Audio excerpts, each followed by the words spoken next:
Hi guys, it's Mrs. C here with Cycle 3, Week 9. Can't believe we are already at Week 9, just 3 more weeks to go. So with that, we'll jump right into geography. So I've been having my daughter, she's 10, all my kids help me set up my room, but when we come in, I have my map up on the board and she goes and colors in all of the states for me on my map and then color coordinates them with the kids' maps. So she'll go around and outline all of theirs, which has been super helpful. If you don't have a kid to do that when you get into class and you have the option of taking your maps home, that might be something that's good to do before class at home. I know for us, especially with only having the black line maps, it has been very beneficial and makes it a lot easier for them to find the correct state. So for Salt Lake City, Utah, we just drew a salt shaker. I told them if they couldn't draw a salt shaker, that was fine, to just put a bunch of little dots in it for salt. For Phoenix, we drew a bird, since Phoenix is a bird. For Carson City, we did a CC. Sacramento, we drew a bag, a sack. And then for Honolulu, since it's kind of its own rectangle, I just had them actually just color the state of Hawaii in. So you might want to also take a minute and remind the kids, or maybe not remind them, inform them that Honolulu is not in the Gulf of Mexico, which is where it is on our state. That is actually way over in the Pacific Ocean, but that they couldn't fit it all on the page if they tried to do that. So they moved it over so we could see it, but it's actually way over, and then it's smaller than what it is on the map too. So if you have a globe or something, that might be a good thing to bring in. I didn't have the forethought to do that, but that would be something good to do. So I just had them draw those in as we went over them. While we're drawing them, I'm saying the capital and the state multiple times, so they're hearing it, having them repeat. Once we get through all the states, I go back through and have them erase. I'll say which state has CC in it and what does CC mean, and so they repeat that to me. If they know it, if they don't, I will repeat it to them. We go through, and as we're doing that, I let them erase, and then while they're just finishing erasing everything off of their map, I will go through one more time and just say the capital and the state. So we get through it and they hear it many times before we're done. Then we moved on to timeline. For timeline this week, I decided to just lay my cards out in a row. We went through the first few and then kind of went back and repeated them and then worked our way all the way through the cards. And then I took 1 or 2 cards, and one time I took 3 while their eyes were closed, and then we sang through it and tried to figure out which cards were missing. So I do the hand motions with these, but again, you don't want to get caught up in the hand motions because the point is not to learn the hand motions, it's to memorize the timeline. So if you're finding that that is a hindrance or that it's taking away from your class, don't feel like you have to do that. You can just sing through it, and if they can sing it, then that's great. But I will do the hand motions because they are helpful for some people. They're helpful for me for some of them to understand what the cards are about. But I like doing them because it just helps me when I get stuck, since the song is repetitive a little bit. So we have Byzantine, we're gonna make a B. We're gonna do an E for emperor. A lot of times when we do this sash thing where we go from your left shoulder to your right hip, you will make the letter for whoever you're talking about, but it's kind of hard to do a J doing this. So we're gonna do an E for emperor. So you're gonna go from, again, left shoulder to right hip, and then we're gonna do a little swoosh for our J for Justinian. Then we have Benedict, so B again, and monasticism. And if you look on the card, he has a hood on, and monasticism is dealing with the monks, and they wear hoods. So we're gonna take our hands and we're gonna put our hood on. That's the sign for what we do for monasticism. Then we have Muhammad founds Islam, and we're gonna be using the sign for Islam several times, not just in this section, but in the whole timeline. So we're gonna make an M for Muhammad, and M is 3 fingers tucked over with your thumb kind of peeking out there. If you kind of look, it makes the shape of an M.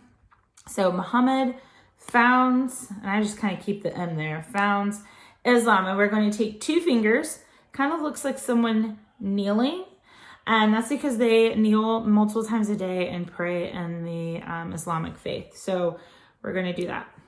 Okay. Then we have Zanj in early Ghana in Africa. We're going to put our finger up here, make our sign for gold that we make frequently when we talk about wealthy civilizations. So Zanj in early Ghana in Africa. And then we're going to pat on our legs because you have to do the drums. We have Franks Frank is French, so we're gonna make an F for Franks, but we're gonna be fancy because we're French, so we're gonna kind of swish our F like this. So the Franks defeat Muslims. Anytime, again, we talk about Muslim or Islam, kind of like for India, we do this, but for Muslim and Islam, we're gonna do this. Defeat Muslims at the Battle of Tours. And then we have Golden Age, so we're gonna do our gold sign again of Islam. Here we go again. And then you have to say, ooh. And we have Vikings, and they're gonna raid, so they're gonna grab things and pull it back, and then they're gonna trade them. So that is all of our hand motions for timeline. If you would like to just see the hand motions or have a better explanation of them, and you have a CC Connected subscription, you can go to the Foundations Learning Center. And under the Learning Center tab, it's already kind of lit up in green when you click on the subscription services. There's a little arrow that will go to a drop-down box. And if you look, it's like the third or fourth thing down, it says timeline videos. If you click there, it will take you to a page where there's several different types of timeline videos. But the last of the boxes, the blue boxes, it says timeline explanations. And if you click on that box, you'll get another drop-down menu with all the weeks broken down and explanations for the timeline signs for that week. So if you would like to just practice them or hear an explanation for them or not listen to me tell you, you can go there and look. That's what I reference every week for these. So I don't want anyone to think that I came up with these. They are official timeline ones, and that's where I get them from. So for English, we did Duck, Duck, Goose. I had the kids sit in a circle, and instead of saying duck, duck, duck, we said to lay, lays, laid, laying, laid. And so they tapped on each other's head as we went around the circle, and whoever the last one was, they jumped up and ran around and then sat down. I don't do the whole, if they tag you have to sit in the middle thing. It's just kind of like your chance to get up and run around, and that person takes your spot, and then you get to be the person that taps everybody. I try to be conscious when I do it of making sure that everybody gets a chance to be the duck and the goose, I guess. But so just be aware of that when you're doing it. The kids really loved that. I think some of them have never played Duck, Duck, Goose before, which is one of the things I love about tutoring in CC is I get to share some fun childhood games that sometimes homeschoolers don't get to play with the kids. For math, I have these that I just made. I don't know. I've used these for several years. They're the 15s. They're on index cards. Nothing special.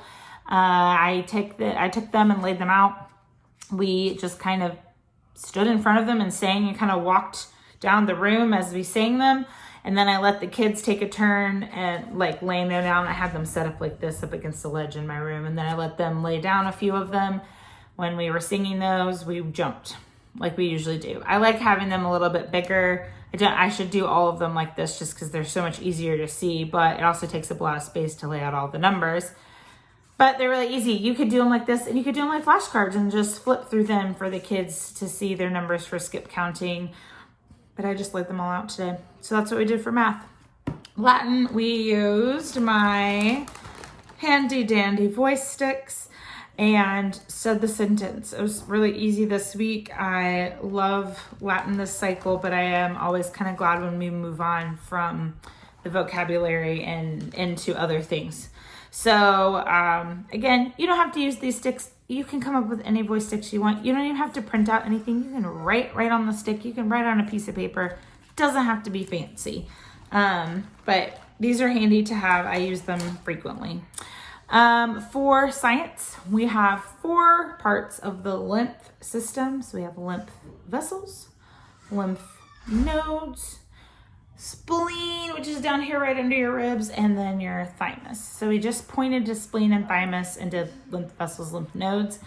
I did those a few times, let the kids pick one, like each individual kid pick one that they wanted to do, and we guessed what they were doing. And then I did some, I pretended that I didn't know what they were doing. I joked when they did lymph vessels. I was like, lymph Vikings, because we had just done Vikings for timeline. So have fun with it. The hand motions are pretty easy for this one. For history, I used my egg shakers and we sang through the song a couple times, and then I did do silly words because they love when I do silly words. So I'll tell you which words I did. You can do your own if you want. You don't have to use mine. Instead of compromise, I used campground. Instead of fugitive, I used fuzzy sloth. Instead of Dred Scott, I used robot. Instead of secession, I used swing set. And for southern, I used smothered.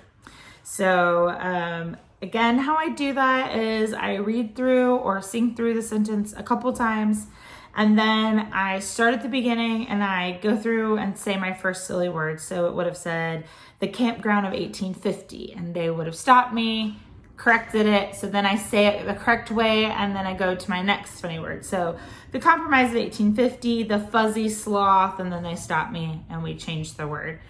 And so we get through the sentence several times doing that, especially the beginning. We go through over and over again. So I think that's everything for new grammar. For art this week, I used Inside the Lines Lessons. If you have not ever used her, she's amazing. And you should definitely go look at her stuff. Even if you don't use it, it's always good inspiration. She has printables to use. She has everything that you need. I like to start off with this picture, but we do it upside down. So I have them try to guess what I'm drawing as I'm drawing it. So you start with the heart, you add your triangle, your little half circle. I just add 4 little lines for the ears and I don't connect them right off. And then I do my big kind of swooping lines.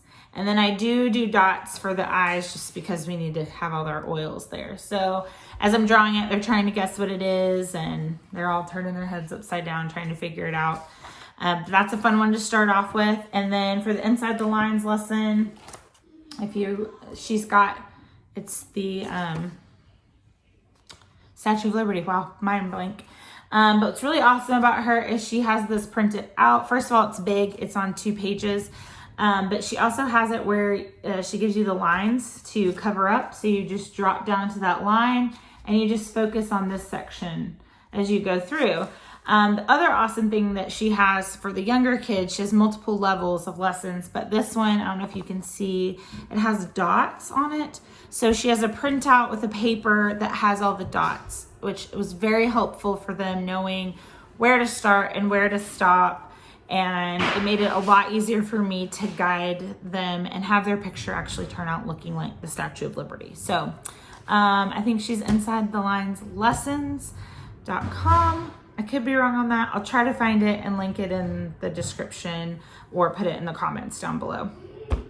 For the human body, real fast, I'll just show you these 2 resources that I love. Of course, I love my Bachelor Science book. I talk about that every week. But if you happen to have the Usborne Big Book of the Body, it has this really awesome full page pull out. Oh, I'm pulling out the wrong way.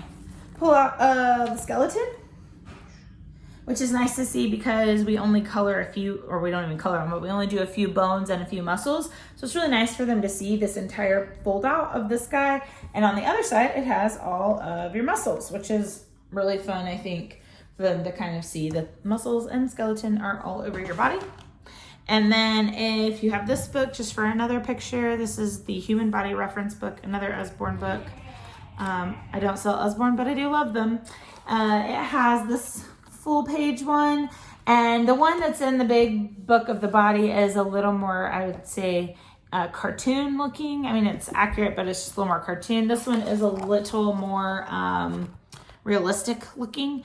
And then on the other side of this, it has all the muscles, and it's kind of fun because you can see some of the muscles up close, and it kind of shows you when we talk about the contracting and relaxing, it shows you some of the muscle pairs on there. So anyway, it's starting to storm here, and so it's gotten dark. So I'm gonna get off of here, but I hope you guys have an awesome weekend, and I will see you back here for week 10. Bye guys.